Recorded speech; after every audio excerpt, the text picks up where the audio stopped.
Guess what you had the first go on? Fine, agreement and having that happens. We don't. Give you the chocolate every corner. Oh, I'm not concerned. Now it's just, No, I think just chocolate and Thomason's again, like no, they're old, I see. I see. just slow on the other. Oh, yeah. So we're live on YouTube, so that's probably picking everything up, by the way, everyone. Okay. Any of the sounds. Okay.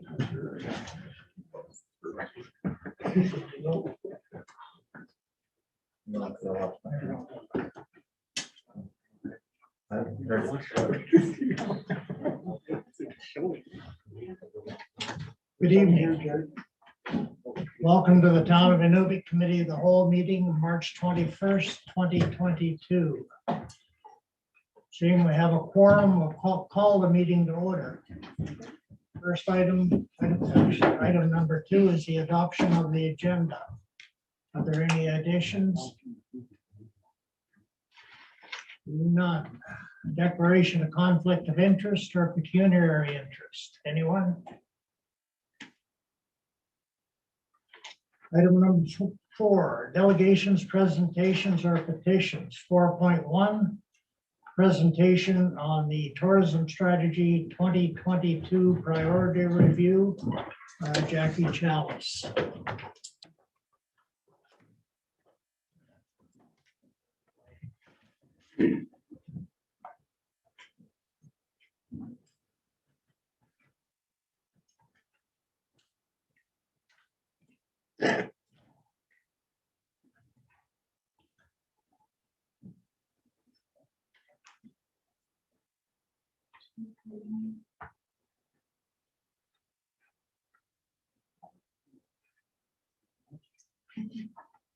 Sorry.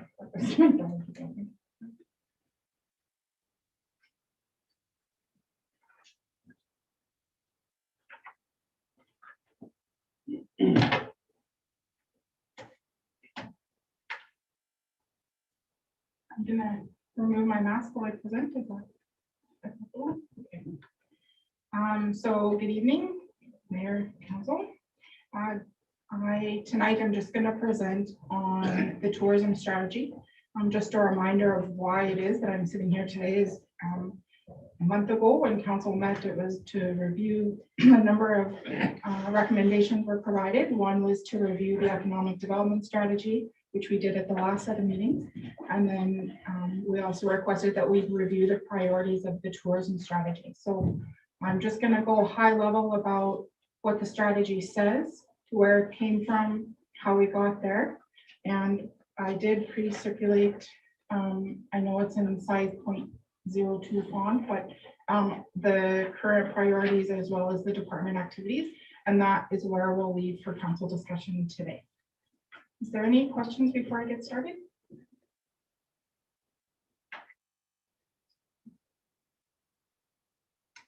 Okay, so today I'm just going to do a brief overview really quickly of the strategy, talk about the process, preliminary findings that they found. They did 2 reports actually when the consultants came and did our strategy. We'll look at the mission, the vision, the pillars and priorities as they exist in the plan, the timeline to get from the current strategy, and then we'll look at the review. So 2015, the economic development strategy that we reviewed last time, there was 5 sectors, tourism being one of them. Following that, council, when it met for the first time in 2019 and looked at strategic review, it was noted that they wanted to develop, and when I say they, mayor and council at the time, wanted to develop a tourism and marketing strategy. And so we did. How they developed the plan and the strategy is, of course, they looked at secondary research. That ICSP is the Integrated Community Sustainability Plan that was created in 2010, required to receive gas tax money, but it was something that started to really indicate tourism, economic development, and other opportunities for the town. They looked at the economic development strategy, and of course, they looked at current statistical trends as they relate to tourism and visitors. They did phone interviews, they did in-person stakeholder roundtables, They did in-person interviews, and they also held 2 community consultation workshops. There was also an online resident survey, and I'm just going to take one quick pause to, and it'll come up later, but something that's important to note is that this tourism strategy we started in January, you'll see the timeline, and literally came out April. So we were holding our final consultation workshop the 3rd week of March. And if we can flash back to what happened 3rd week of March 2 years ago. So literally we completed the tourism strategy and then everything was shut down. So it doesn't mean that we weren't moving forward. It just meant that we really had that document, and we are just now, and it's a great time to be reviewing the document to say, are things still relevant? Is this still where we want to go? But it's just important to note the timeline, because there could be things coming up later to say, why haven't we seen any movement on that? Oh, we didn't hear much about that. And I think we all are familiar why. So in the initial report, these, I don't know why it's not full screen there, but it's preliminary findings. And these were just some high level, when they took an aggregate of the online survey of what people were saying in the consultation and the workshops. This is the things that stood out to them.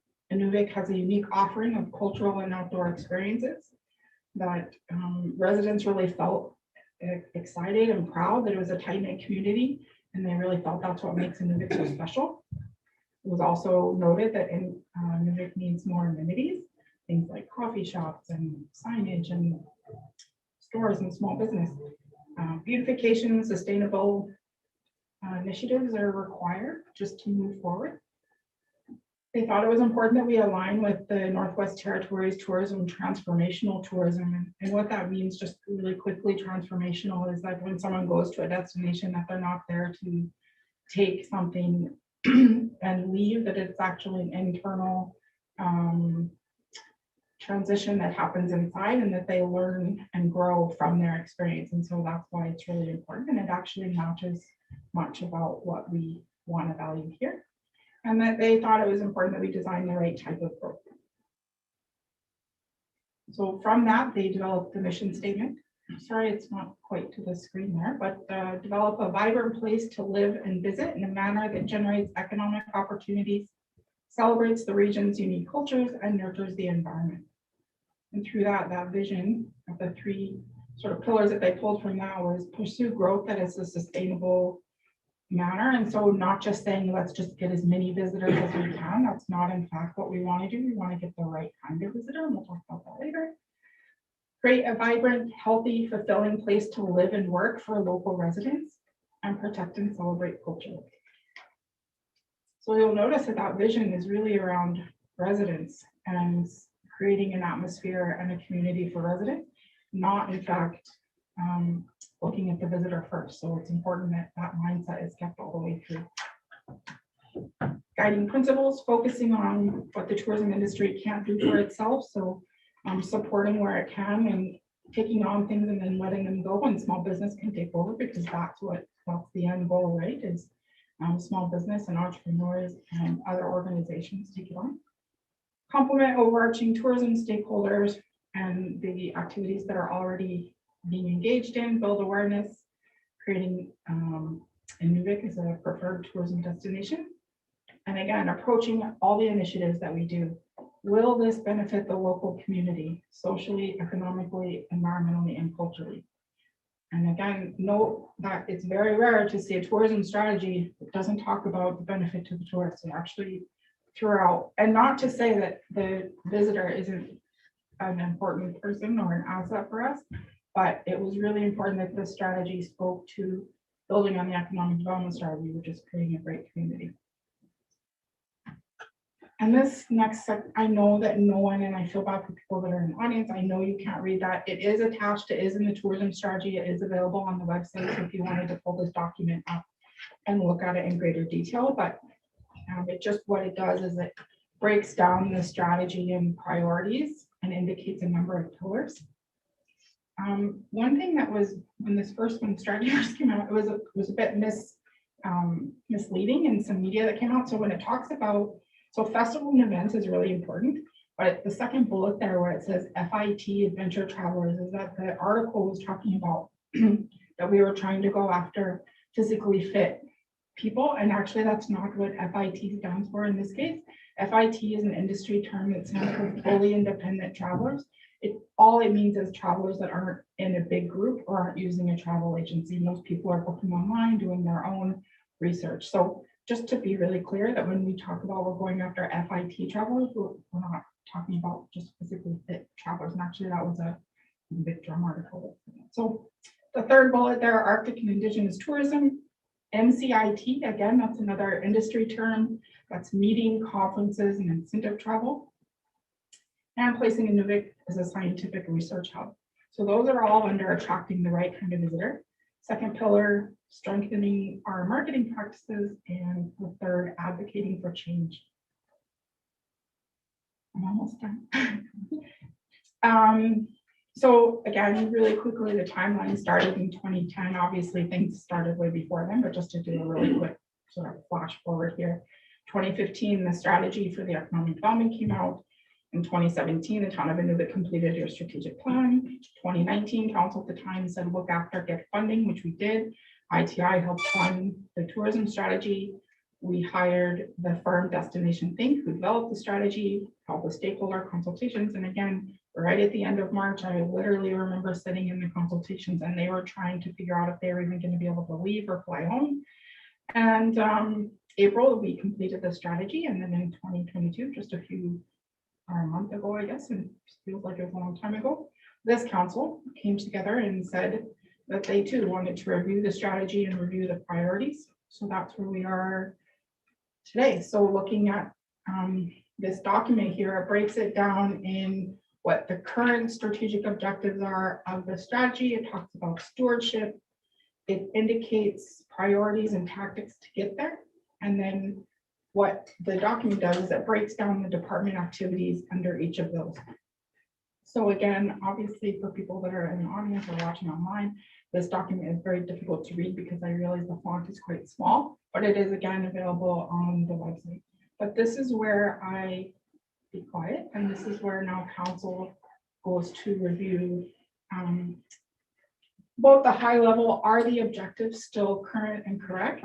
And also looking at department activities, is there anything that sort of stands out as absolutely no, or is an absolutely yes? Other than that, I'm certainly open to questions, and thank you for your time.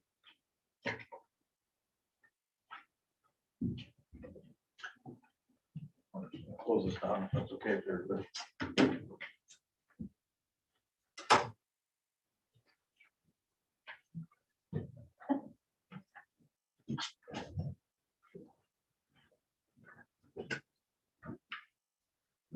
Thank you, Jackie. Very good presentation.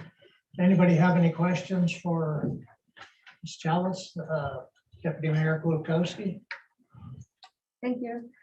Just in the Arctic Indigenous Tourism section, I know recently or in the last year or so that we turned over the Artisan Collective program to the IRC. So how do we pivot that by part of it, or am I wrong there? Yeah, so just for clarification, so the Artisan Collective currently is an online artist showcase where people are able to buy artwork online. That came from I'm just giving a little bit of content background so I can answer the question. So it was created for the Arctic Development Expo when we went for the first time 100% virtual, and we wanted, as we do every year, which we are going to again this year, is typically on the trade show floor, we have a huge artist area. The Great Northern Arts is part, as well as other local artists. And because we couldn't do that, so we created a format to do that digitally. And that was actually sponsored by the Inuvik last year, and that money allowed us to create the online store. And we actually went and purchased art from all 8 of the Beaufort Delta Western Arctic communities. So that's where we got to that Artisan Collective.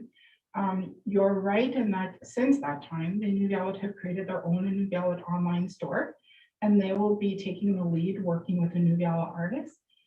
As currently, we still the Artisan Collective is still online, and we're pivoting it more to be the one-stop resource. So even though they can purchase the element online, it would be directed to the New Outlet store for those that are selling there. But there's many others, Gwich'in artists, non-New Outlet artists from all over, that they will still be able to sell on through our store. So ours will be more like a digital directory, but we're working really closely with ICEO, which is who developed their online store, and we just don't want to overlap or take over. But did that answer your? Yes, thank you. That clarified it for me. So that makes sense. Thanks. Any further questions? Councillor Merrill. I just want to say thank you, Jackie. This is a tremendous amount of work. I know it must have been hard to have to put on pause for 2 years, but I'm glad you're back, and I'm glad one of the first things we're looking at is a festival. So thank you so much. Thank you. Thank you, Director Chalice. Moving on, item 4.2 will be Wednesday night presentation from Aurora College. Transition. 4.3 is just been added. Steve Krug has a very brief presentation for you. Yes, sir. If you'd like to step up. Jackie. Yeah, 2 seconds. I think you can, if it's okay with council, just to come up here. Sure. Come up to the front.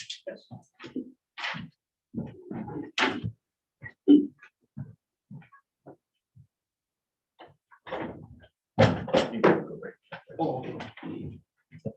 to the mayor. Oh, yeah. This weekend, I had the pleasure to attend the IRC Cup opening ceremonies, and from one of the Molina Selects teams, they donated this Every Child Matters jersey to the town of Inuvik, and I was the representative to accept that, and now I'm here tonight to present this to the mayor. Thank you very much. On behalf of myself and Molina, there you are, sir.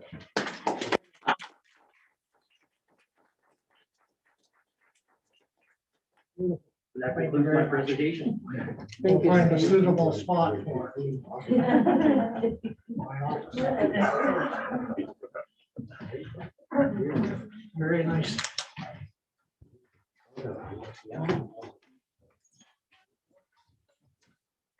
Things like that make it all worthwhile. Item number 5, public question period. Any questions from the public that's here tonight? Nice to see people come out. Thank you. Item number 6, adoption 6.1, the minutes of the March 7th and 9th, 2022 council meetings. Any questions, corrections? Seeing none. Item 7, sorry. I did fix the one that sent out. Yeah. Everybody had to revise them. Item 7, the action items list, 7.1. Any questions? Councillor Devlin. Yeah, just noticed that the ATV operation request was just been deferred until June. That's different than last week, which was the March 2022 update. So I'm just wondering, are we just pushing this along, or will we perhaps be able to discuss something before summer?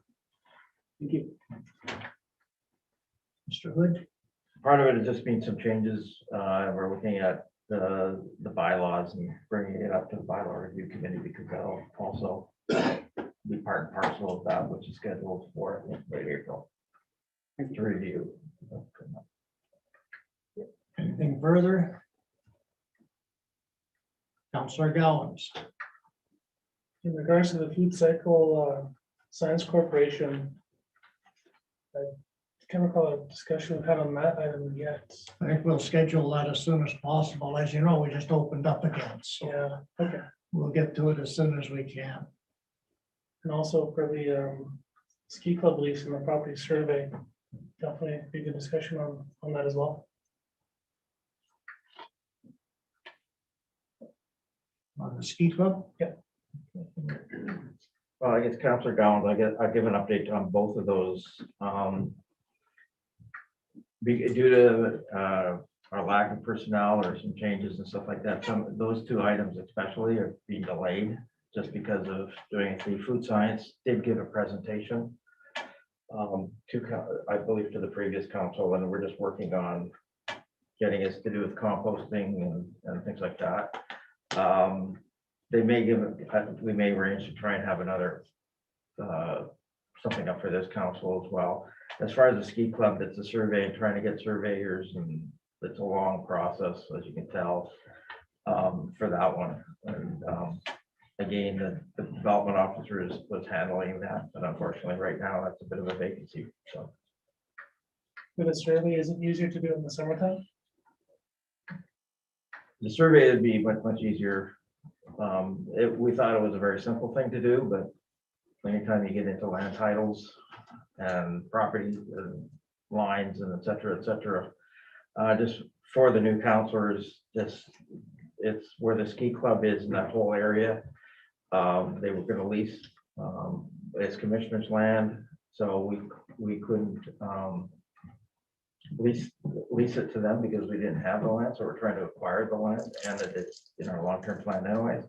However, and it was one lot, except for there's one little strip that goes up from the, because due to the utility order, because of that, we have to it has to be completely resurveyed and divided into two lots, even though right now it's considered one. So that's what the holdup is, and just trying to get it coordinated. It has been a bit of a nightmare. Any further questions? Okay, moving on. Item 8.1, request for donation for the Muskrat Jamboree. They have asked for Midnight Sun Complex Arena dry floor surface, the sound system, and the portable stage. We have three options on this: approve their request as presented, defeat the motion, or defer the item via motion with direction to administration on how to proceed.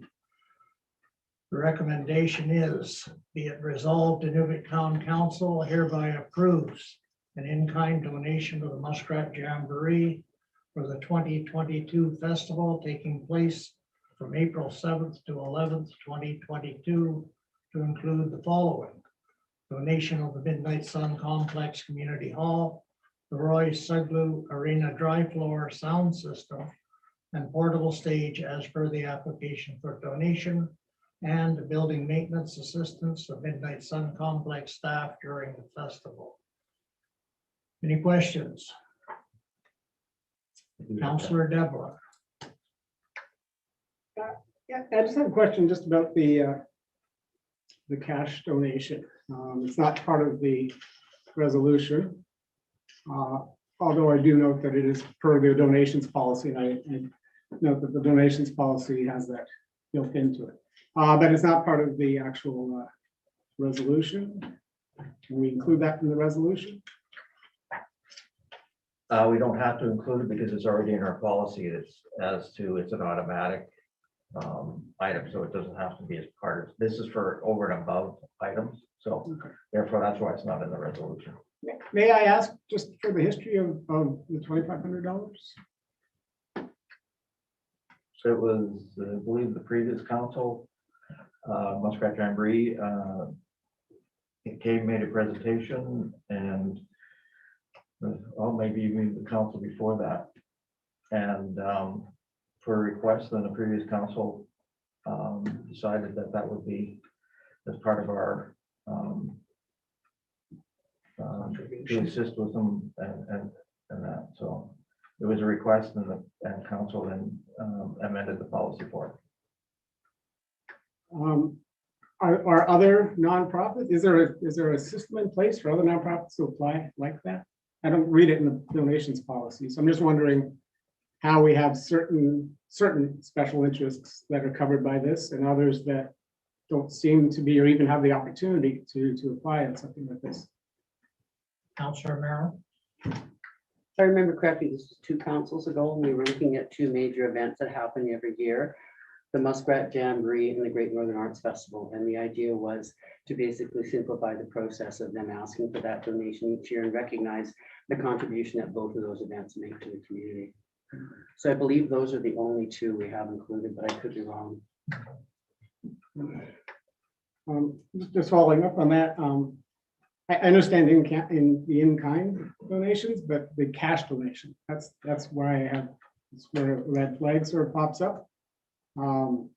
Like I said, there's multiple nonprofit organizations in the community, and I think we perhaps set a precedent a couple of councils ago, because it really opens up the door to anybody, any one of our nonprofits, whether it's Children's First, the Youth Center, the Arts Festival, none of them have come for cash donations. So I'm just curious about the cash donation. And perhaps Muskrat Jamboree can explain if you actually need the cash donation.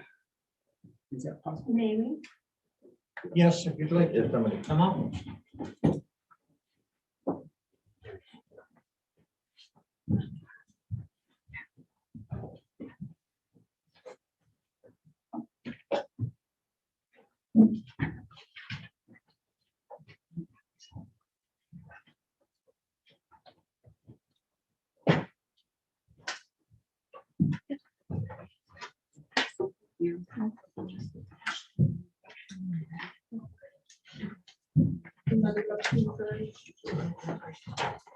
Glad you took your mask off. I wasn't sure who you were.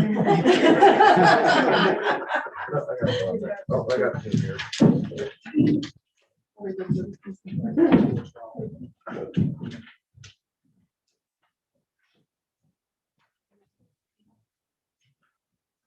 Good evening, my name is Greta Sidicinley, and I'm here with some of our volunteers. I have with me Patricia, Leanne, Liz, Jerry, and I know Kurt helps on the side with his business, and Jackie, who helps promote it on the Inuvik website.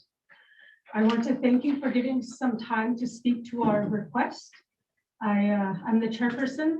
I started volunteering with the Jamboree in 2000, and I thought it was just going to be a short stint, and here I am 22 years later. I've been mentored by Jerry and Roy and Sandra, and I really believe in the work that we do. I want to acknowledge that we are on the traditional territory of the Butchin and Inuvialuit people. We work with a lot of people in our community. I want to congratulate the new council. I know Alana was here when we spoke in 2019 and Natasha was our mayor. For our new members, we always think it's important for us to explain our work and how it aligns with the town's vision. So let me have a bit of time to speak to that. I want to thank you, first of all, from 2019 for amending your donation policy to give us 2,500, because it helps. Every little amount of money, every contribution helps with our work. It's about $120,000 to put on this show. And we're all unpaid. It's all unpaid work, but the things that add up are the rentals, the feasts, bringing in performers. We hire security, we have backup bands, we get MCs. So we have a lot of expenses attached. We do fundraising through a King and Queen contest, and our volunteers raise money. That's the majority of our fundraising. And if it wasn't the work of the contestants, we wouldn't be able to have a really nice carnival. All the money that we do bring in, it's given back to the community in the form of prizes. So speed races, we have fun and crazy games, all of those, it's money back to our community. So it's kind of like cycled money. So money that stays, it's coming from our community and the region, and it's staying in our community. About us, we are a volunteer group. We're in our 64th year. We're actually supposed to be 65th, but because of COVID, we had to cancel our event in 2020. We did have a COVID modified Jamboree last year, so there was no indoor events. It was all outdoor as per public health orders. But this year, we were notified that there is the option to go live. So we're going back to what we normally do, is a full Jamboree. So that means opening ceremonies all the way to closing, all events at the river. It is a collective effort. It's not just one person, it's every person. There's a lot of hands that make this event possible. And it's based on relationships that we have. We get stopped in the community saying, oh, I got your letter. Just let the committee know that we're gonna give this money or we're there to support. Example, ICS said they're gonna do live talent show. That's a big hit. So not everybody can come out to the event, and we recognize that those who are immunocompromised, for them to have that live show, it's like they're connected at the event. It is fostered leadership. All of us start somewhere along the line younger, and here we are getting older, and we're going to pass that on. So it's a really nice group to volunteer with. We were recognized by the government of Northwest Territories with a volunteer award, and it speaks to the work we do. For the question that Tony posed, why is the precedence for the Jamboree to get 2,500 cash? Our work aligns with the town council. How will this benefit the town? People come into the town, they bring money, they're renting hotel rooms, they're going to Max, they're going to Northford, they're going to Stanton, they're buying gas. So they're bringing money into the community. It's an opportunity to celebrate who we are and where we come from. So when we are hosting our events, you get to taste the flavor of our foods from the land, caribou, fish, mucked up. I know Dwayne Smith has already told Bannock that they're going to have mucked up for our feast.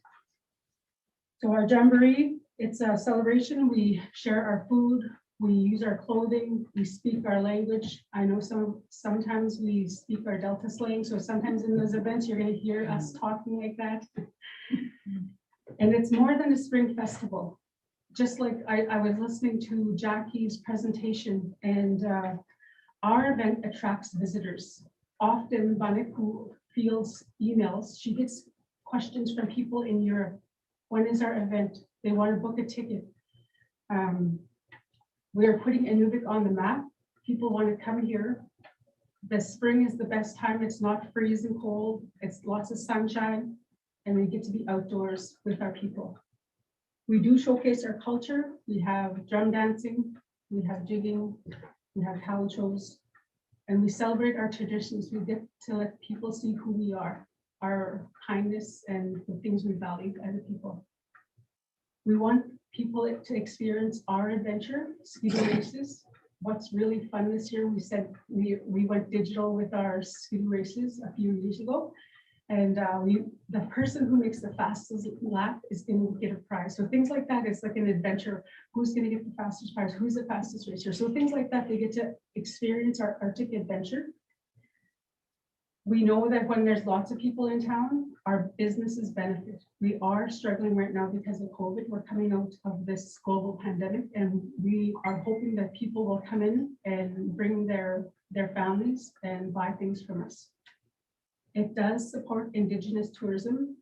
Sometimes I know the town puts on Arctic Market. That's a venue for our Indigenous artists and crafters to sell their products. So it's nice that your staff do that so people can have that access. And it's outdoor adventures. So it's not only like our group. I know Jerry, he works with his nephew. They have a tourism business. People come in and book those tours, or they go to go dog sled racing. So our work aligns with your work. That's why the last council approved that donation to amend it to your policy. It is a celebration, and it is about leadership. Everyone has a role in our group, in our work. It's about volunteers, and what's amazing is nobody gets paid for this work that we do. It's all unpaid, and I would love to see us be able to track how much man hours it would take to do this, but there's no way possible. There's just so many hands in the pot that's helping us to get the work ready. It is partnerships. The Inuvik, the Gwich'in, the town, they all partner because this is a big event for the community. It's recreation, it's wellness, it's a sober, alcohol and drug-free event. And it supports tourism. We bring people in, and it helps our economy. So our work aligns with your work. And we're really thankful that you continue to support us and that you put us on the agenda and you've reviewed our request. What's really nice to hear the feedback after this is going to be the shortest time that we've ever organized in a Jamboree. What's really amazing is once we knew we could go ahead, the work started happening, the calls started being made, the applications, people are out there canvassing. So we could have this social event for everyone, young and old. People from down south, it's a good orientation to who we are and what we bring to, and we hope that they would stay and live with us and be with us. This event is a part of Arctic Indigenous tourism. It's not every day that you get to see our Gwich'in and Inuvialuit showcase who they are. And I'm really thankful for the work that we do, and I'm thankful for partnerships like the town for supporting us. I want you to mark your calendars. Our event is April 8th to 11th. April 7th is actually when we start to decorate. It's just like a big party we're hosting. I know when Roy and Jerry would tell us younger members when we're in our 20s, they say we put on a good show, we want people to feel good. It's just like welcoming them into our home, having a big dinner, and then we're going to have games, and then we're going to dance, and we're going to have fun. So we want you to mark your calendars, and we hope you'd show up. The reason we're asking for that weekend is school is in session. Often, like the school, we would be there, but there's school, and it's really hard to decorate and get ready when school's in session. So we're coming to you for the request of the building. In your policy, I note it says Muskrat Jamboree. Each year, the Muskrat Jamboree may use the community hall free of charge for its closing ceremonies, and the organizing committee will also receive a $2,500 cash donation. I want to thank you for amending your donation policy for that. It shows that you are supporting our work. What I am gonna promote is that you continue to promote us, and we are really glad you have a bylaw that declares half-a-day civic holiday. I am going to ask later in my presentation, because we have like two things going on. We're planning for this big event, but also after we get a rest, we're going to start getting ready for our Kiddies Carnival. I am going to ask the town, rather than 2,500, because there is like a lot of organizations that give money, I want you to think about increasing your donation from 25 to 5,000. It is like a big cost to have this event. And then I'm also going to ask, we don't have to come here, if you would also say we may use your event when the school is not available, rather than us coming every time to do that donation request form. If you would allow us to use the venue for our weekend event, and then also we're going to ask for the Jim Cooey Park for our Kiddies Carnival. It's we used to have our kiddies and our adult carnival at the same time, and our volunteers are running around crazy. We focused on an adult one, and we separated the kids one because we felt it was more fair for those kids to have all of us on deck. So we have our Kiddies Carnival in June. We are grateful for the sponsors. There's a lot of people. If you look at our website, there's lots of people. I know Bunnick updates me on who's giving money, and it's trickling in. But we wouldn't be able to do this without our sponsors. You'll see on page 3, those are some of our sponsors. And we appreciate every contribution that's made to us. I do want you to mark your calendars if you have kids or nieces or nephews. We do have a Kiddies Carnival booked June 4 to 5. We checked with the Inuvialuit. They aren't going to be having their Inuvialuit Day on the 4th. They're going to actually have it like before the 4th or after the 4th. So we're hoping to get that donation to you before then. And if you have questions, we do have a website. What's amazing is we never were put on the map. We used to never have social media. We never had a page, but now we have that, and it promotes our work.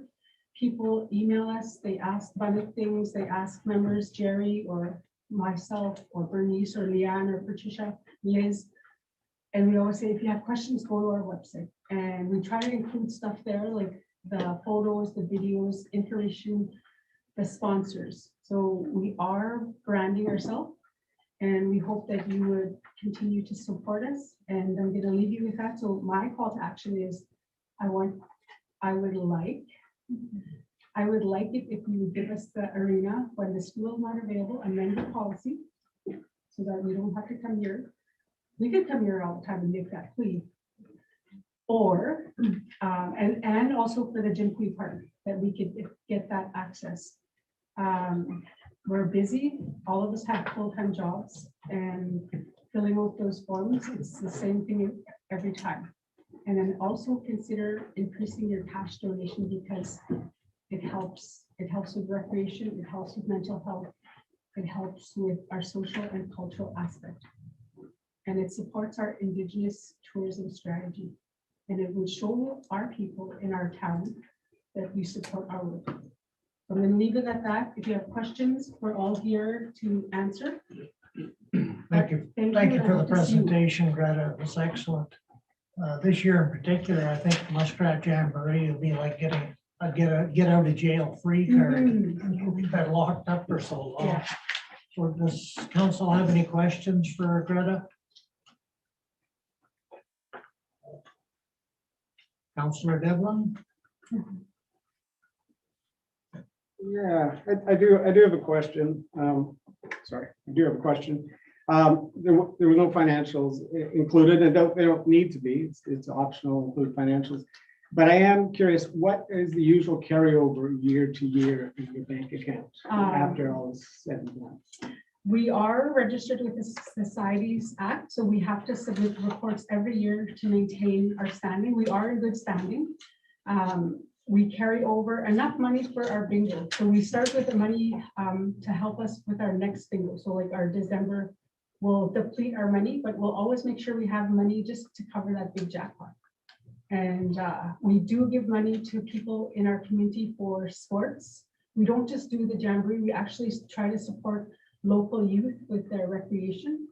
We do support people in bereavement. We know when people pass away, it is an expensive, so if people are in need for feast or buying a coffin, if they write a letter to us, it's in our policy that we'll give up to $500. It's not much, but it helps when you're dealing with a loved one who's passed on.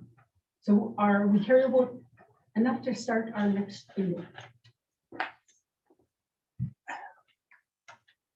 I almost wish you hadn't given me that answer. Now I'm concerned that we're not just supporting this jamboree, but a whole bunch of secondary efforts as well, whether it's supporting sports teams or funeral expenses. We're getting into a whole bunch of areas where if you need $2,500 to put on the jamboree, I can certainly see some wiggle room. But if you need $2,500 so you can do a whole bunch of other social activities, I have concerns about that. But I'm just gonna back up right there. We do have a general account and we have a lotteries account. So we make sure in our lotteries account, we have at least 10,000 for that jackpot prize. And in our general account, that's where our donation, we give like the bereavement assistance. We give like maybe $1,000. We haven't been able to support anyone for the last 2 years because of COVID. But there are years when it's lean and sometimes we have to say no. We did have to say that just before we got shut down at COVID because our event costed a lot. So we had to pare back some of our expenses. So we do our books and we go from there. Would it be possible if the town's 2,500 was tied to a specific event or something where it's a $2,500 sponsorship of something very specific, as opposed to just $2,500 into a general bank account? Could we do something like that, do you think? You can, like, when people give us money, they write a check and it just is assigned to something. But if you want to be as that specific with your funding, we can do that as well. We do have a list of expenses that we track. And I know some of our sponsors like Airmark, they say we're going to support you, but we're going to give you money for your feast.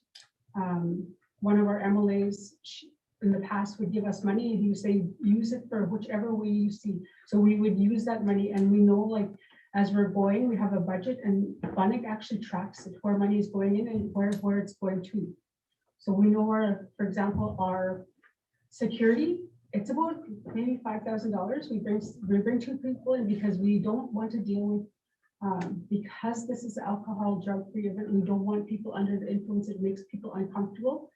And all of us were doing work. You'll see us, if you ever see us at the event, we're all busy and we can't be security. So we bring in security and there's less chance of us dealing with unruly behavior. And it really makes a presence. They're like, wow, look, the Jamboree has security, and it helps that presence. Thank you. Councillor Gallons. In regards to the ancillary things you do through the committee, is there a process that actually looks at what people are asking you to do versus just an automatic default? You send a letter in and you get the approval. So I understand the intention is you want to help people who are into the committee. But is there a bit of a process that looks at what they're asking?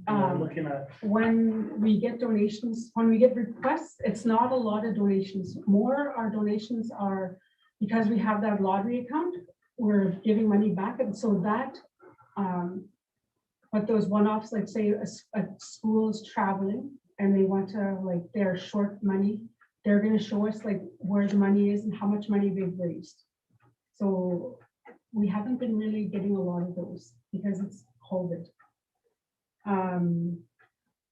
We do have policies and we follow those. So when it's vetted to us by the email, we look at it like by us, like not every, like 1 year someone wanted money and it just didn't align with the policies that we had. So we do have guidelines. We just don't say, here you go. Because we know how hard, like, and it depends, like some years we have amazing king and queen contestants. Brian and Carmen Wade, the last time, you know what their goal was in 2019 when they became king and queen? They wanted to raise as much money as we needed to have our jamboree. And that was the most we ever got funders. I think it was like over 50,000, which is amazing. Sometimes we have 3 king and queen contestants and it depends on how they sell their tickets. And that's how we bring in our funds. We do a raffle, we go to the town and get a raffle license. And it just depends on who's raising that money and who's buying those tickets. Follow up? Thank you for your answer. In regards to situations where you do have a support or a company saying we want funds to go a certain way, is that tracked within the committee so that you know, okay, this much money is coming in, they've said we want it for this purpose, and committee's aware that this is how it's supposed to be spent? Yeah, an example, Wendy Smith, she works for a business down in Alberta and she supports our work because we don't like, she actually sends us the program guidelines and we apply. And often they say they'll give 5,000 and like just recently someone said they're going to sponsor us, but they want the money just to be for the backup band. Because our backup band is like maybe $4,000 because we're paying for our musicians to perform.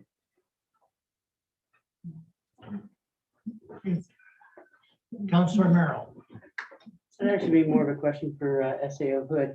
Under the bingo policy, is there a requirement that when a charity raises money, a portion of it must go to another charity, or am I misunderstanding that? It depends on who it is, but there are rules out of the lottery account as to where they can spend the money. Most of it has to be for charitable operations. They can't use it towards administration, those kinds of things. It has to be kept separate. One of the things that Greta had said was like team travel, that is allowed specifically in the regulations and things like that. It's similar to the lotteries with the when the ladies auxiliary was going, they didn't use it for, they would use that money out to for charitable purposes and things like that would qualify. So there's not a set amount that if the Muskrat Jamboree raises money, they have to then use it for a cause other than their own? Any lottery money has to be kept in a separate account, and then they have to show us where they've spent the money in it. They can only spend so much on, they can't go towards salaries, those operations and stuff like that. It is for specific uses under the regulations. Okay. So Greta, can you explain where in the past the $2,500 donation from the town has been spent? it's been spent on the filling in the gaps. What does that mean? I wish I had my budget from Benefit. My papers are at home, but it goes feast, musicians, backup band, security, the prizes, our cash prizes are a lot. Our SA was just saying that if in the lotteries, it could go to like an event. So most of the money that we try to raise from our bingo revenue, maybe it's like 12,000 we profit, depends on who's buying cards.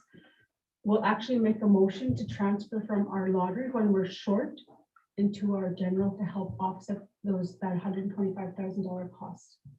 And I wish I had the schedule. It is going to be published shortly. We're just waiting to see who's going to sponsor, like who's going to do the bingo. But if you add up all those prizes in our schedule, it's a lot of money. So that money, like that's bingo money, is offsetting those cash prizes, the speedo races. I know the New Tech, which when they sponsor us, they say, we want you to put the money towards the Mary Firth Dog Race.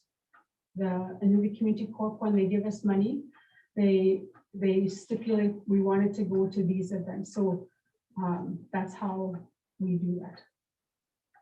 And some years are lean and some years aren't. Like our infrastructure is aging. We're pretty fortunate that we qualify from the ITI to help us update our shack. It's moldy, it's leaking. We need to repair that. So we have to find like ways to fix it because we want people to be safe.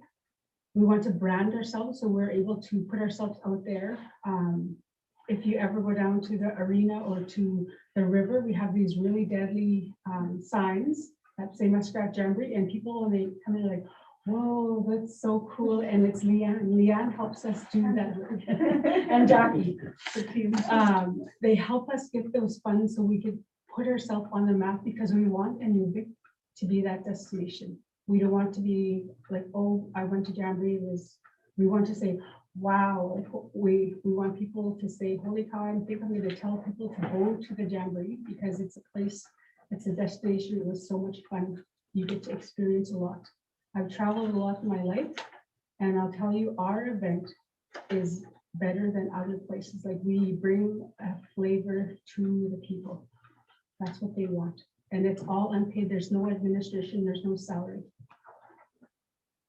So we hope that you would support us. We thank you, and we want to see you at our event because it's been a couple of years where it's been tough for our people. We want to help improve the mental health. Thank you. One final question.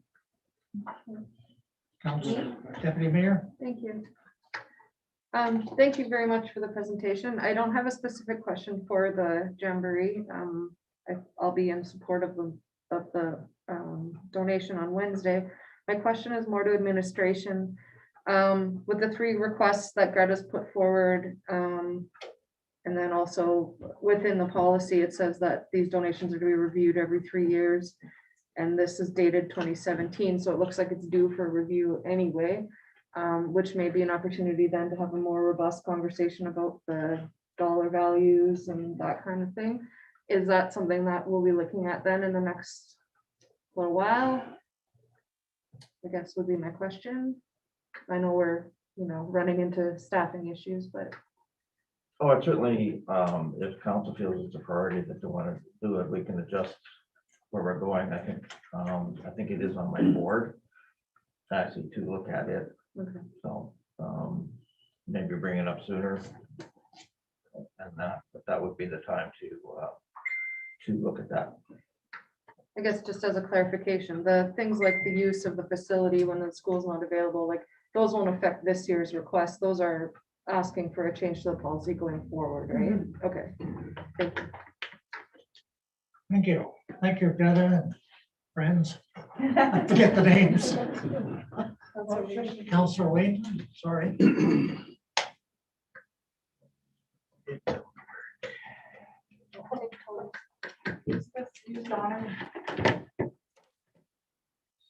Well, good show. Anyways, I'm born and raised in Inuvik, proud of the Muscat Jamboree. I love what you guys do. It's my whole life and my greatest jamboree in all the Delta. Thank you very much. Put that on the t-shirt. Okay, thank you. We'll vote on that on Wednesday. Ah.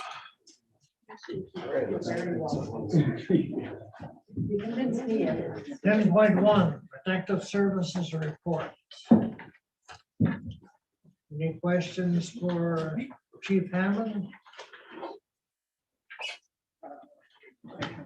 Not.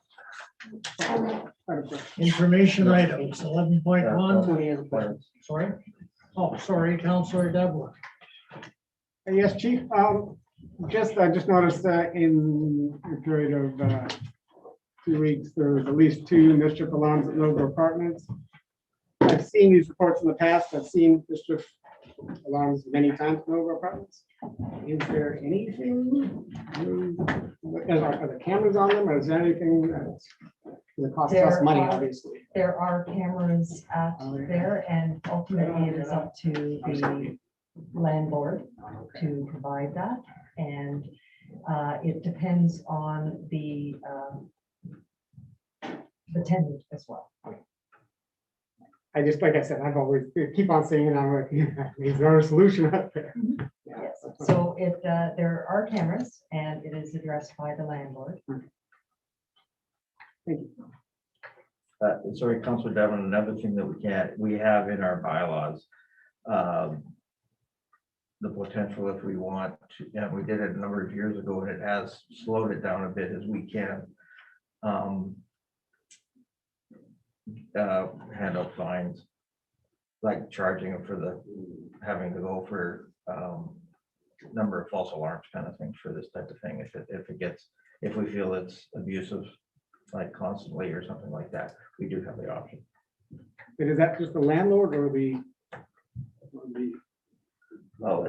If I can clarify, the ability to fine is generally what's been used in the past is when somebody doesn't call us to say they're doing maintenance, those type of false alarms. But it would be difficult, I think, in some of these cases where it is a parent of a small child. And that's where some of them come through. So again, it depends on the type of, it depends on the type of resident that we're talking about as well. We thought about doing a public education campaign or something. I don't know if that's gonna work, but I'm throwing it out there. Pull the alarm. Again, that's the landlord thing. It is a landlord thing. I'm just trying to save us a few bucks from. So we do use the landlord for things like keeping fire doors open and that type of things. Again, it depends on who the audience is. Anybody pulling a false alarm can actually be charged through the courts. Yes, and as I said, it's difficult to, I think ethically, it's difficult to charge a mother for a 6-year-old child who's pulled an alarm. Yeah, I'm talking about the bigger kids. Yes. Those are usually addressed through the RCMP as well. Those individuals that you have in question where they have the ability to do that as well. Thank you. Okay, 11.1. Priorities chart. Any questions? Councillor Wayne. Trail plan draft, do we have that? I'm just curious what the trails are planning. We have I would say a draft, but again, due to personnel not around right now. But I know I have seen and have talked to Director Campbell a little bit about it a while ago. We do have something that we are working on. So I'm just curious because I brought up a trail for the local bypass and down by Stanton, so I was just wondering if they were being considered. But there's no draft, so I guess we shall see what you come up with. It's in the next. Any further questions? 11.2 Aurora Research Institute, there's one project they're working on. Item 12, council concerns. Anyone? Councillor Devlin. Yeah, I just, question about the Mackenzie hump. The Mackenzie hump, the hump on Mackenzie. Last night was a Sunday night and today's Monday. And we were told a few months ago that the clearings happen on Sunday nights. That's the best night we can do it. So I'm a little concerned that we may be going through a week of the hump, because the hump was really particularly bad today. I'm just finding that we tend to be, I'm finding that we're a week or 2 weeks behind on getting rid of the hump. And I'm not saying we need to do it every day, and I know there's schedules and things like this, but I mean, it's weeks of hearing about people saying, I'm bottoming out my car, you know, this and that, this and that. And so I'm just wondering if we can be a bit more reactive to the hump. This year, the hump seems to be really, really bad. It's been a bad hump year. But I'd like to deal with the hump. Thank you. Well, I'll let Director Campbell respond to that. The other thing is we've had a lot more snow this year than we have Absolutely, as absolutely. well. So. Yeah.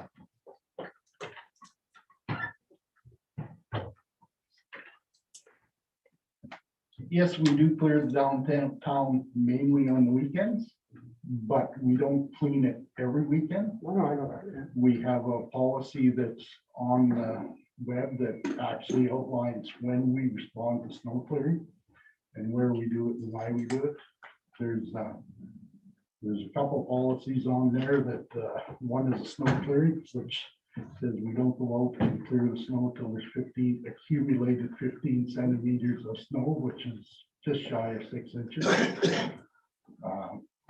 Sometimes you can be going and that doesn't happen, that doesn't happen, that doesn't happen, and then bang, it's there. For cars bottoming out on Mackenzie hump, between the corners of Reliance Street and King Nina, where it comes into Mackenzie, that's an area where you're not supposed to cross over that hump with your vehicle. It actually says you can't cross over the center line. The majority of people you see doing that are crossing over the center line against what they're supposed to be doing. Yeah, there are signs posted. Yes, there are. Yeah. And have been for at least 20 years. Yeah. I understand what the policy says, but maybe we need to take another look at the policy. We're dealing with 4, 5, 6 days of the hump sticking around and again, bottoming out people's cars. And I understand what you're saying about the policy, but if the hump gets done on day 1 or day 7, the hump is still the hump. It's going to need to get done. The hump's not going to come back. What I'm saying is I think we need to be a bit more reactive as once we do have that snow, we have that buildup, we go, hey, there's a hump, let's get it done. Like I said, there's been a few times over this winter where at one point there was almost a 2-week period with the hump. Like I said, I was really hoping the hump was going to be gone last night. And when I woke up today and there it is Monday morning, and I sort of go back to what the SAO told us a few months ago, that Sunday night was the best night. And so I woke up this morning going, wait another week for the hump. So I had no snow removal opted to do on the weekend, and I'm not ready to call for immediate town-wide snow removal yet either. This winter has been especially rough on the budget. It cost us a lot to do the snow removal that we have. The winter's not over, and we still have from October till December to make it through too. So I can do anything you want. If you let me have more money in my budget, I will do it. What's the cost to clear a meter? It's different costs in different areas. The downtown is a lump fee for whether we do the hump down the middle or if we clear the whole thing. It's going to cost us the same amount of money. I can tell you it cost us approximately $29,000 for a town-wide snow removal. So it doesn't take long to go through what we have set aside for snow removal now. Thank you. And- Councillor Gallen. Sorry, please finish. The other thing, it's not just streets that we clear snow piles away, we make sure the corners are safe all over town.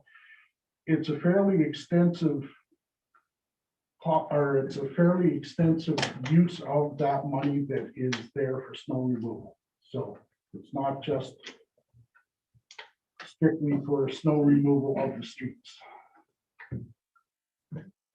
Just in regards to, I guess, the surface of the roads as well, I don't know if you had a chance to go by Raven and Alder and Inuvik. I don't know if the budget for the gravel is the same as the snow removal. But if you have more flexibility to throw some gravel down on some of those intersections where there's a hill as you come to the yield sign. I would once again like to bring up our website. There's an actual sanding priority map on there. And the areas that you're talking about are on that map, and they're at a higher priority than different corners in that. Okay. What's the annual budget a year? Councillor Harder.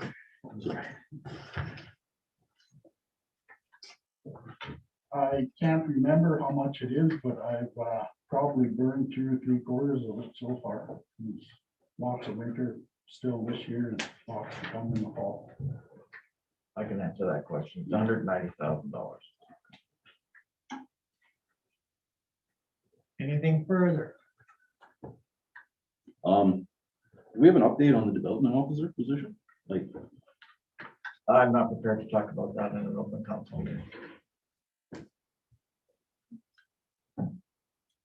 Any other questions? Seeing none. I don't believe we have any in camera. Motion to adjourn. Meeting adjourned. Okay, I'll never look at Mackenzie's away, same way. I see you there, Tony.